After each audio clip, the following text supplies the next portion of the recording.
Pero may witness na barangay. Ano sinabi ng barangay habang binubuhan yung mga pakinggan niya?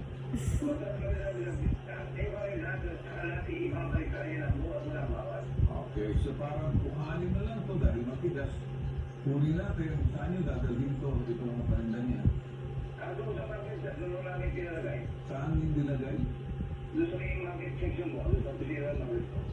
Doon yung dinala sa may market section, doon yung like admin. Sa market. Ibig sabihin market, merong may nananasiwa roon na market master. Saan opisina? Sa munisipyo, sa loob ng palengke? Okay. Kasi hindi ko sabi, hindi pa nakakapunta sa San Jose, Batangas. Malilit ako sa punta ko. Kasi sa Subo.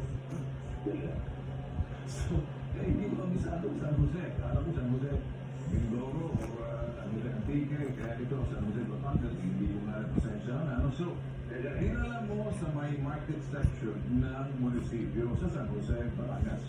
Akala ko sa San Jose. Sa market section ng munisipyo, okay. Pagdating sa market section ng munisipyo ng San Jose, Batangas, anong ginawa ninyo? Talagang binilang ninyo, in-account nyo lang, dinala nyo roon, tama? Parang sinama mo siya, pag sumama siya, ano, magbabayad siya ng multa?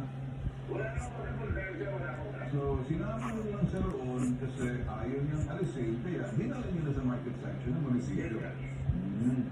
Pagdating sa munisipyo, sumama ba siya o ayaw niya sumama? So, sumama siya sa munisipyo.